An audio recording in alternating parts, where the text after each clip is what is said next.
Backer here. Today I'm bringing you guys a video with all the specialist audios from Black Ops 3. It's going to include audio logs from each specialist, and it has about 4 to 5 audio tracks per specialist. So the videos will be pretty decent size, probably be about a good 15-20 minutes long.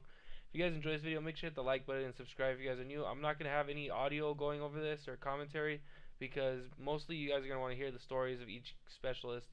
And it'll give you guys a little bit more details about them leading into Black Ops 4, because Black Ops 4 is going to be a prequel to Black Ops 3, so this will give you an idea of how the characters interact with each other when they were younger. At that time, they're not going to have augmentations, so you'll see Prophet in Black Ops 4, assuming that is him in the trailer. By the way, you guys, some of the details that they're going to mention in the audio logs, for example, Prophet at one point mentions that he had no augmentation done to his body until about 2062.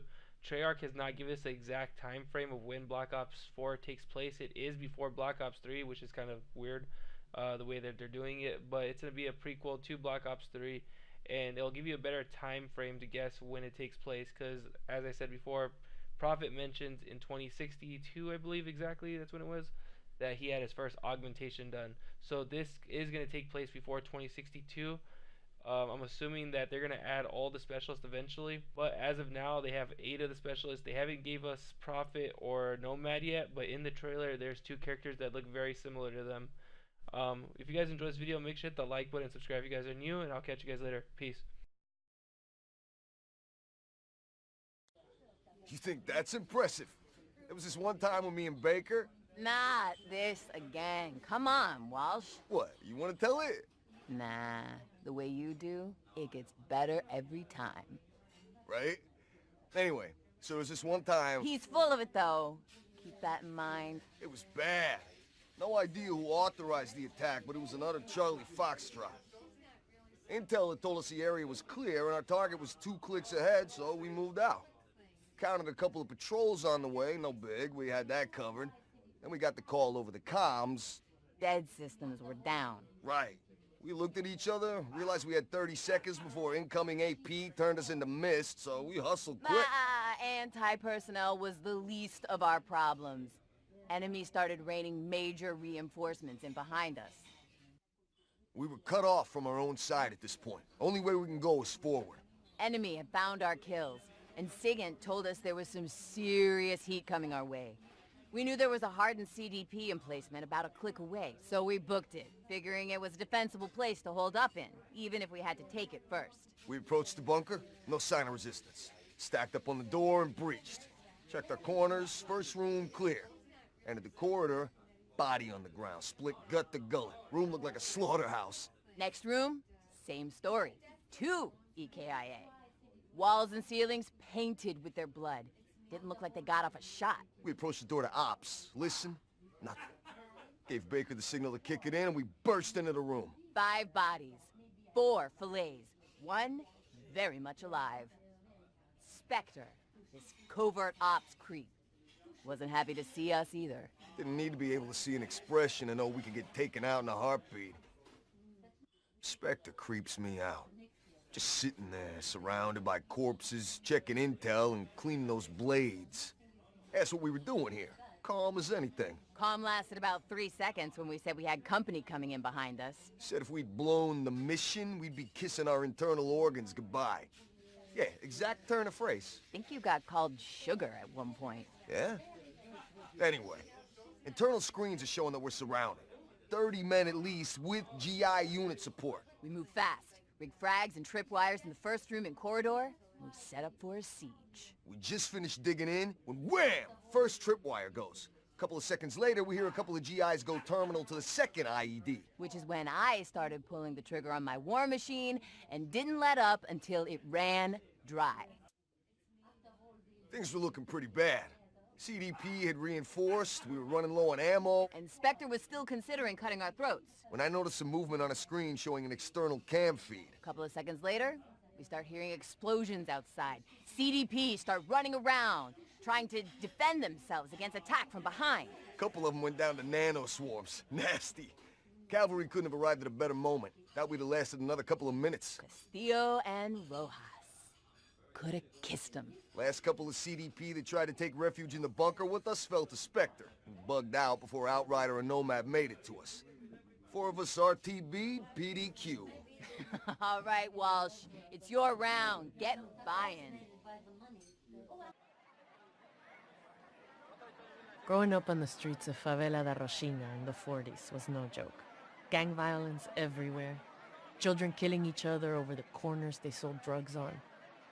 Among the street kids, 22 was considered old age. Most didn't make it that far. Me? I got lucky. I spotted that the gangs get clear of an international mission that distributed food and medicine to the local residents. I used to hang out nearby, staying out of trouble. They noticed me, and soon I was helping out, guiding them through the streets to make deliveries. They took me in and gave me a pretty good education. Gave me the chance to make something of myself. Without them,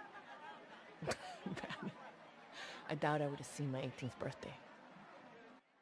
The mission was in the tallest building in the neighborhood.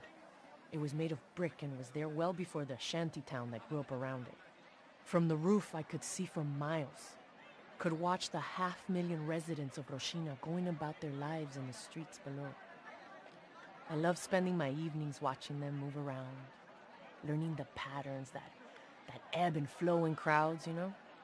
I'd move across the rooftops, following people who caught my eye, predicting where they were headed and getting ahead of them before acquiring them again. I got good at finding my way around, too. I was fearless, jumping from roof to roof without a thought I might screw up and fall into the streets below. I felt good up there, invincible even. That's when you relax. That's when you stop paying attention. And that's when you make mistakes. One night, I was following one of my targets across town. A bunch of rich city kids out in the favela looking for kicks. I lost them. I was so intent on finding them, I stopped paying attention to where I was. Ended up deep inside the territory of the most notorious drug gang in Rocinha. Stupid. I saw a bunch of gangbangers on the street below, holding pistols on some rival kids that they had on their knees. Pop, pop, pop. They executed them right there. I must have made a sound. They looked up, saw me, started shouting. Man, I booked it out of there so fast as I could. I could hear them chasing me. I had to lose them, you know? I jumped roof to roof, bullets burning past me. I kept trying to keep cover between us. I was sure I was gonna die. Then it came to me, what I had to do if I wanted to live. I'd lost track of where I was. Maybe they'd do the same. With the gang hot on my heels, I led them across the rooftops before dropping down to street level, right in front of a UPP patrol, the riot cops they sent to keep favelas quiet. Stupid kids followed me and were instantly outgunned. Favela Policia, they don't take any chances. The cop who questioned me was ex-Army. He was impressed with my agility and the initiative I'd shown. Asked me if I'd considered going into the military. I'd never given it a thought. Honestly, I didn't have any kind of plan for what I was gonna do with my life. So on my 18th birthday, armed with a letter of recommendation from the cop, I turned up at a recruitment office. His suspicions were right. The skills I'd learned on the rooftops of the favela got me selected for Spec Ops training. 10 years later, I'm Winslow Accord's Special Forces, currently serving alongside the ZDF in Zurich. Not bad for a kid from the streets, huh? Don't sweat it. I get that reaction all the time. I understand why you find me unsettling. The question is, do you? I'm now 72% enhanced and augmented. I passed the point of mostly human a long time ago. That sensation you're feeling is a fight or flight response. Totally reasonable when confronted by your own obsolescence. I wish you could see the world as I see it, freed from the tyranny of the visible spectrum. We live in a world of infinite possibilities, amazing technologies. You need to escape the limitations imposed on you and take control of your own destiny. This time the dinosaurs can dodge the rock headed towards them. All it takes to avoid extinction is an initial act of will. Embrace the new. Upgrade.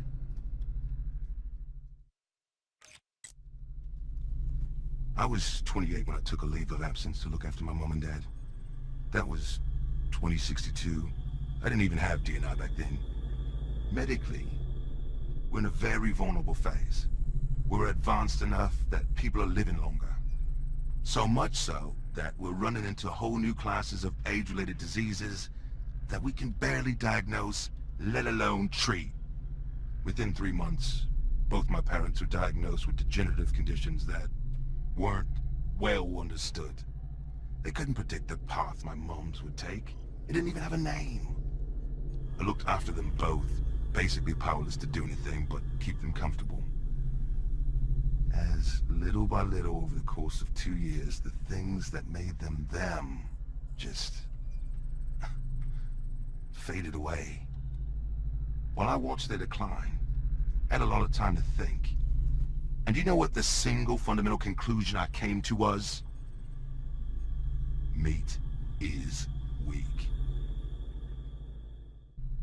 When I got back into the engineering corps, I volunteered for DNI implantation. There was a waiting list. They were prioritizing people whose jobs would most benefit from the enhanced capabilities. It wasn't long before I was selected. Once I recovered from the surgery and system calibration was done, training my new abilities began. I'll never forget the sensation of reaching out with my mind for the first time to control a machine with my thoughts.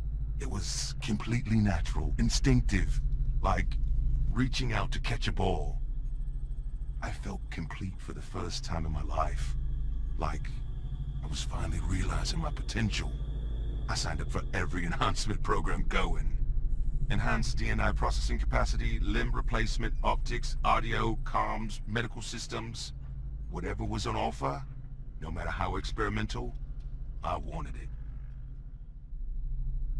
We've been told that a pair of breakthroughs are about a decade away for the last 40 years. The medical singularity, where we beat aging and live disease-free forever, and the ability to transfer our consciousness into machines in order to beat death. Meanwhile, we get old, we die. We have the technology now to maximize our chances of living to see that, while leapfrogging evolution and becoming capable of so many amazing things. Put aside your fears. Stop holding yourself back from exceeding the limited design parameters you were born with. The time to upgrade is now.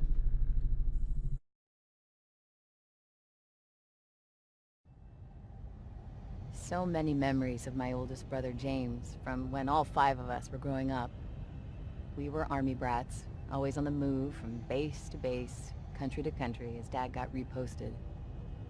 With a stream of new schools, there was the inevitable fights with other kids, and when it wasn't the Bakers versus the world, well, we were fighting amongst ourselves. James was always the protector and peacekeeper, the voice of reason. He'd keep the bullies at bay and stop things when we got out of control. Mom and Dad had put him in charge enough times that whenever that tone crept into his voice, we all pretty much froze and snapped to attention. I was only 8 when James went into the army. Without his influence around the place, we all basically ran wild. I think my folks were relieved as one by one, we followed him into the service.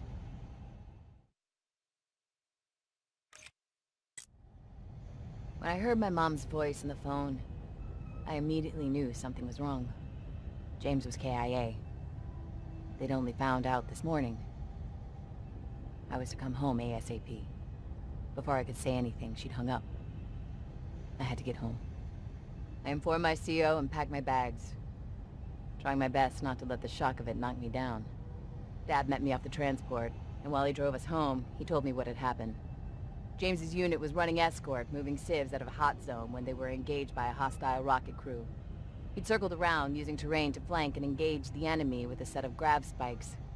The spikes blew the crew's ammo dump sky high. And James, along with it. Ever the protector. He gave his life ensuring everyone else got to keep theirs.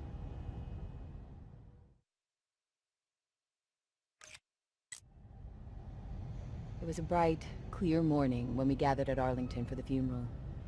3 generations turned out in their dress uniforms. I was so lost in my own thoughts, I hardly heard the rifle volley ring out. The last time I attended a service here was a little girl, and Taps was playing for my uncle. I watched my father's face as the honor guard folded the Winslow Accord colors before presenting the tightly packed triangle to him. Sure. There were tears in his eyes as he accepted the flag. The token final exchange of child for cloth. But there was fierce pride, too, as he returned the OIC salute. He had instilled the military traditions of honor, loyalty, and courage in us, and James hadn't wavered from his duty to the last.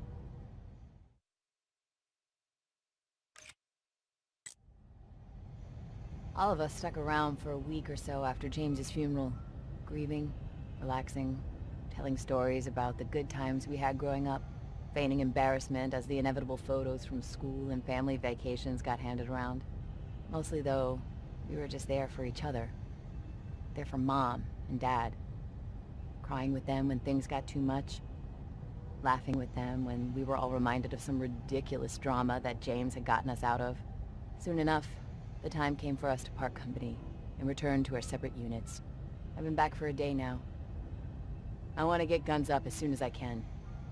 James died fighting for what he believed in. For what we all believe in. And the best way I can honor him is to get out there and be the protector that he can no longer be. I love you, bro.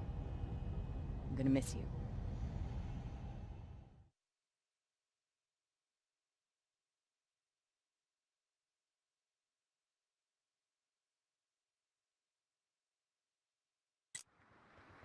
I was 14 years old when my father told me we were moving into the quarantine zone. I was helped into the back of an APC and watched the internal screens closely as we rolled across Singapore. The quarantine zone gates were opened by guards the 54I had bribed. I won't ever forget my first view of our new home. It was a war zone. Desolate, trash, and wreckage everywhere. There were still the remains of bodies laying around. I almost complained, but was silenced by a single glance from my father. He was an enforcer, one of the few who kept the Combine in check. There could be no public dissent. If I were to follow in his footsteps, I would have to play my role. We had to set the example of what was expected.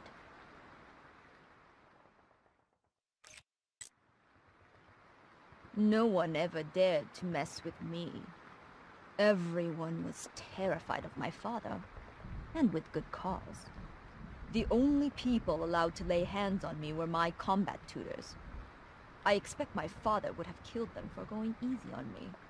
If I wanted to become an enforcer, it would have to be on my own merits, not because of my family name. So for the next 3 years, my days were spent in training. Hand-to-hand combat, gunplay, urban combat tactics, strategy, history, Chinese literature. It is not enough for an enforcer to be a great fighter. They have to embody the ideals of the 54 Immortals. They have to inspire loyalty and respect. I worked as hard as I could. Failure was not an option. To fail would have brought dishonor to my father, and that was something I was determined never to do. The day of my elevation was a great day. I was escorted to the biodomes and granted an audience with the late leader Go Min and his sister Xiaolan. It wasn't the first time I'd met them, but in their presence, I could feel their greatness. Understood what they had built for us there in the quarantine zone. Xiaolan herself brought a box down towards me, placed it on a table, and told me to open it. Inside, 2 of the most beautiful things I had ever seen. my annihilator, and the custom cybernetic arm I would need to wield it. She drew her own blade, and I took it with my left hand. In order to be worthy of this honor, I would have to show what I was prepared to sacrifice, without breaking eye contact with her. I placed my right hand on the table, and began the surgeon's work.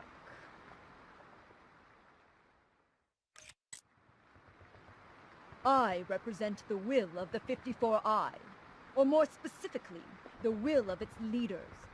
My personal wants and needs are of no matter. I keep the peace in the quarantine zone, settling any disputes between the rank and file. If we go to war, I'm expected to lead. The 54I has its roots in street-level operations, but we run a tight ship. We're an army, not a gang. If crimes are committed against the immortals, then I deal with those too. As an enforcer, I am judge, jury, and executioner. Outside of the quarantine zone, I speak directly for the 54 Immortals' leadership. My word is their bond. It is a great responsibility, but I wear this title with pride. We are the undying immortals, and we shall never be put down! My name is Devil Ross, callsign Nomad. If you're hearing this, then I failed. Likely killed by the traitors I'm hunting down. A few years ago, my unit received orders to eradicate an enemy presence, deep in the jungle. It was dusk. 3 days out when we reached the camp at the coordinates in our kill orders. They were dug in. 20, maybe 30 men in tents, perhaps 8 on sentry duty. Taking our time, making sure we understood our target, we watched and waited, learning their shift patterns, working out their weaknesses. We encircled them, before I led 3 men up into the canopy and out over the center of their camp. As long as we weren't spotted before we put our plan into action, they'd never know what hit them.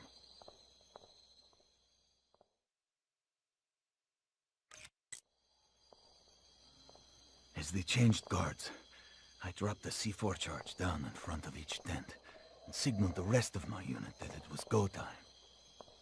My men surrounding the camp lit it up loud. They took out a couple of the guards, woke up everyone else, exactly to plan. The first men who rushed out of the tents were cut down as I triggered the charges. As the friends moved past what was left, the 3 of us dropped down from the canopy, landing behind them. Caught between us and the forces we'd left outside the camp, it didn't take long. In under a minute, they were all dead. It wasn't until we were checking the corpses that we noticed their ident tags. Those men were Spec Ops. Our Spec Ops. We'd just taken out our own sister company.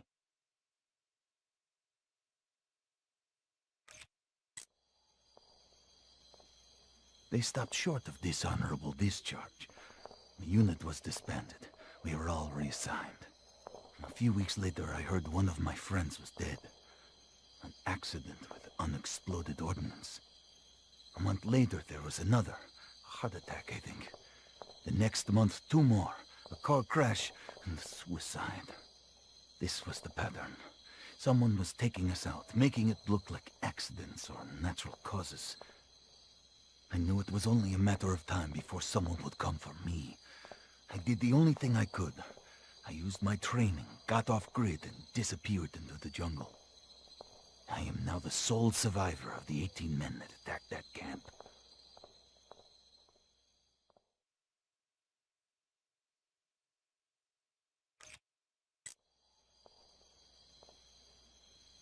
I'm sure that the records of my unit's dissolution contain evidence of a cover-up. Files deleted, orders changed, entries expunged. I believe that a cadre of generals are planning a military coup. They want Colombia to join the CDP. I believe that their CDP contacts demanded our kill mission as a loyalty test. The conspirators are meeting near here. I'm going to confront them. Then I'm going to make them pay. In case I don't come back, I've taken steps to ensure that this recording and all of the evidence that I found makes its way into the hands of the government and the Winslow Accord. This is Nomad. Signing off.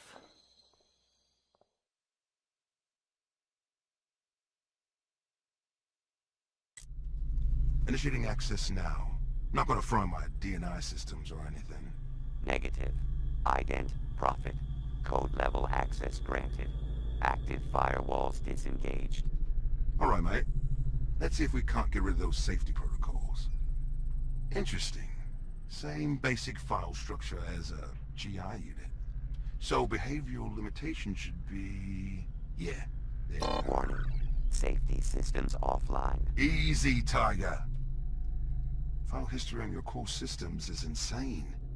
File rev 646,000? Who's making those revisions? This unit. Wait, what are you... You're saying this is recursive self-improvement? Confirm. 645,624 revisions. This unit.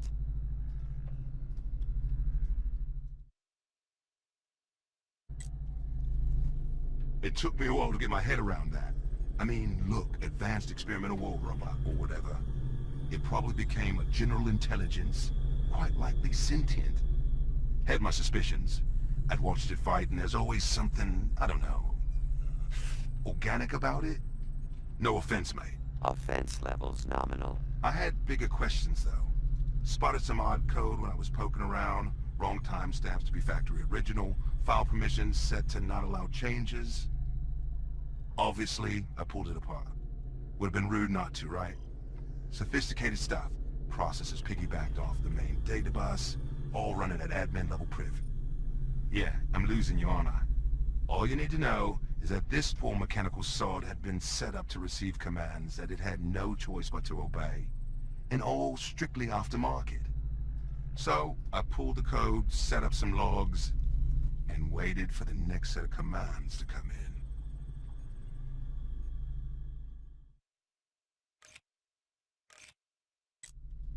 We didn't have to wait long. Started receiving what looked like diagnostic commands later that day. The thing about transmitted data is it's got to return the sender address on it. And now I had it. I traced the data back to a server in Zurich, housed in an industrial zone, infiltrated a few more systems, did a bit of digging. Wasn't expecting what I found. The people who had stolen and modified Reaper were running an underground gambling ring for rich high rollers. The sums of money changing hands electronically over his body count were astronomical. Enough to equip a private army. How's that make you feel? Kill. Maim. Destroy. Figured as much. Reckon we should see what we can do about that.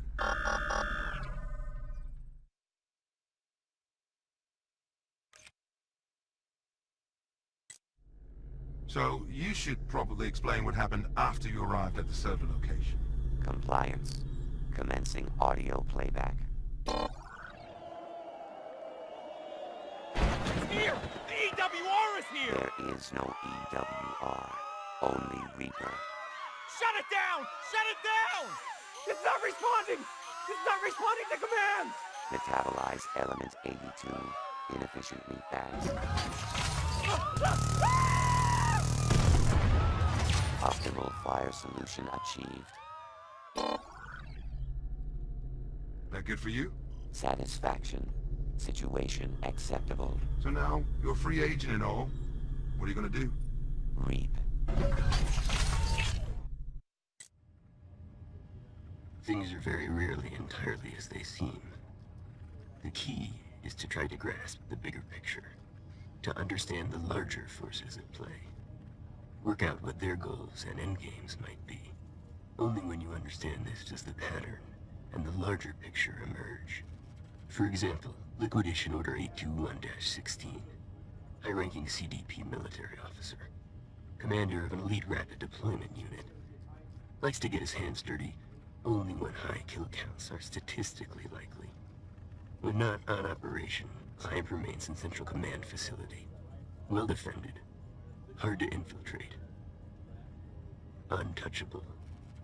My third party was calling for target elimination at the earliest opportunity. How should I go about achieving my kill?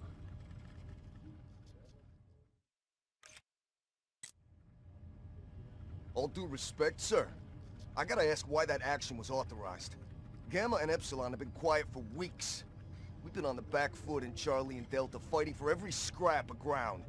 Moving our forces like that cost us territory we've already paid a high price for.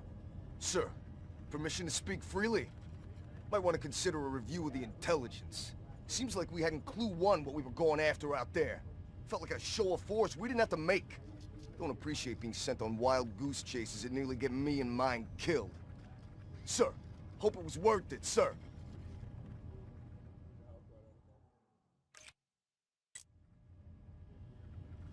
Convincing my contacts at WA-CENTCOM that my client was an HVT was easy. They agreed that a direct assault on targets in sectors Gamma and Epsilon would draw him out at an acceptable level of loss. Of course, they were unaware that I had arranged for their dead systems to malfunction. I suspected that the sudden appearance of a hole in the WA air defense grid would tip the statistical odds of a deployment of my client to the AO. Everything was proceeding on plan. Until call signs Ruin and Battery led half a CDP battle group to the location that I was monitoring my targets from. Despite that minor inconvenience, I was able to proceed, engaging my client as he disembarked his transport and liquidated as specified. That momentary look of stupid surprise on his face as he realized he was already dead was priceless.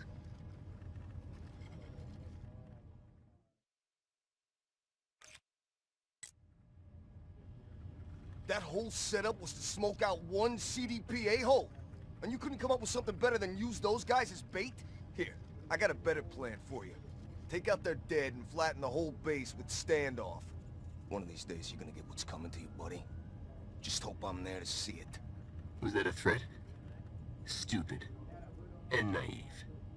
This isn't a brawl. This is chess. You're pawns, nothing more. You set up the play, and leave your betters, knights, bishops, queens, and rooks, to strike tactically, surgically. You set the stage, doing whatever it takes to make the story convincing, giving hundreds of lies if must be.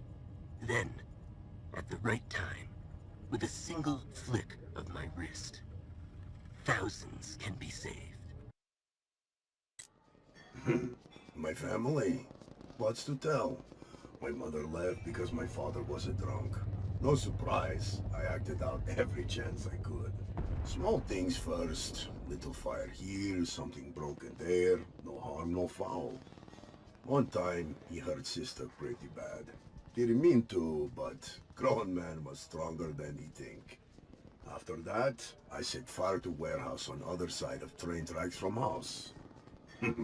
First time I get in trouble with police. Father let me stay in holding cell 3 days. Probably not want anyone seeing sister's broken arm. I was 10 years old.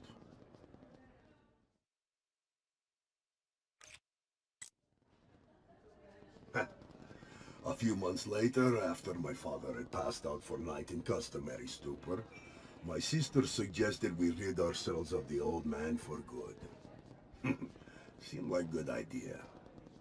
I took his lighter from table and set fire to chair he was snoring in. This was when plan go bad. He woke up, screamed, and ran from room, knocking over spirits on table. Spread fire all over the place. Fire is fickle thing. You think you understand it, then it begs to differ.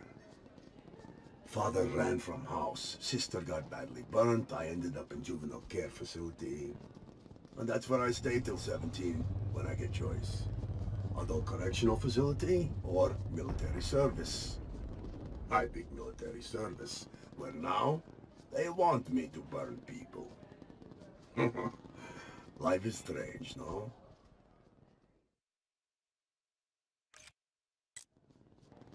The job I do, it's not for everyone. It's close-up work.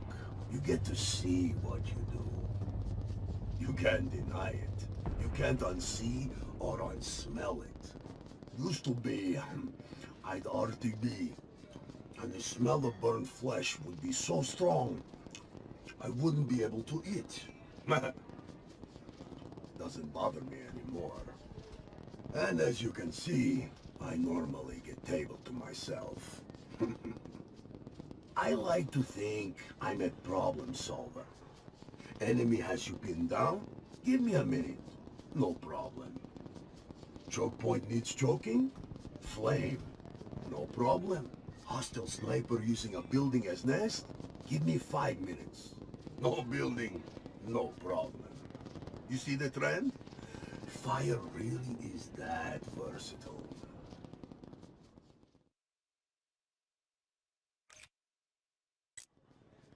Understand that it has its moods, its tempers.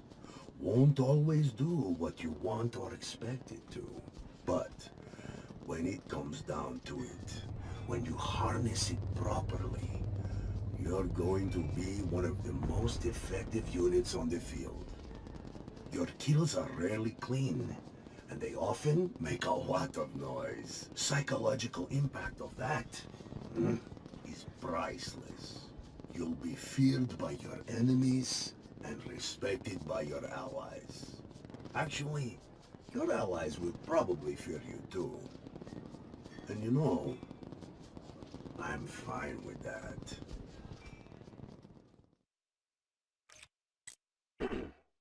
Based on the requirements laid out at the start of this procurement process, I'm certain that the intelligence gathered in the dossiers in front of you will lead you to conclude that the 8 referenced individuals will be the best subjects for your program. Further, I believe that the plant you specified be placed amongst them will independently verify my findings. As instructed, the intelligence was gathered covertly, using a number of... Are you certain they were unaware of your surveillance? Yes, sir. I'd stake my reputation. There's more at stake here than your reputation. Sir. Yes, sir. Very well. Leave us. We were never here. We have never spoken.